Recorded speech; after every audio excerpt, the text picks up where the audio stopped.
बच्चों, आज मैं तुम्हें एक जादुई और सबक आमूज कहानी सुनाऊंगी। ये कहानी है एक छोटी लड़की लैला और रेगिस्तान के सुनहरे चिराग की। सुनहरे चिराग की? क्या वाकई ऐसे चिराग होते हैं? हाँ, पुराने मिस्र के एक गांव के किनारे रेगिस्तान की रेत के दरमियान लैला रहती थी। वो बहुत ज़हीन और जुस्तजू से भरी हुई थी। एक दिन जब वो रेत के टीलों पर खेल रही थी, उसकी नज़र एक पुराने सुनहरे चिराग पर पड़ी जो रेत में धंस गया था। और फिर लैला ने क्या किया? लैला ने चिराग उठाया और साफ किया। अचानक चिराग से नर्म रोशनी निकली और एक जन्नतनुमा जिन सामने आया। जिन बहुत खुश अखलाक और मेहरबान था।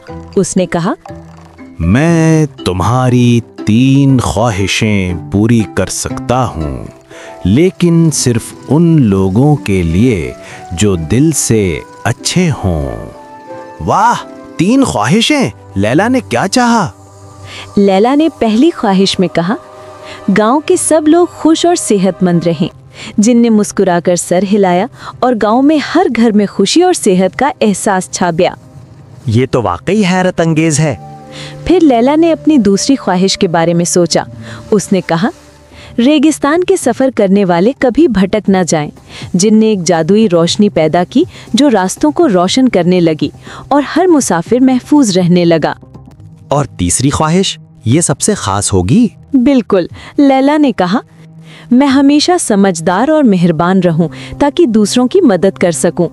जिन ने सर हिलाया और चिराग की रोशनी में एक नर्म रोशनी छोड़ दी जो हमेशा लैला के दिल में रही।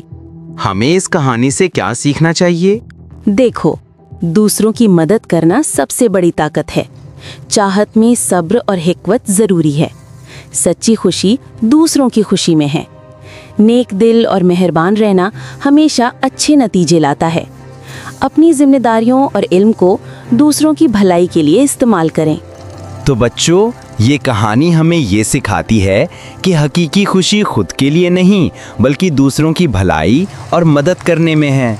बिल्कुल, और याद रखो, जादू सिर्फ चिराग में नहीं बल्कि नेक दिल और मेहरबान दिल में होता है। वाओ, मैं भी चाहता हूँ कि मैं दूसरों की मदद करूँ और दिल से अच्छा बनूँ। यही असल सबक है। यही लैला ने सीखा और यही हम भी सीख सकते हैं।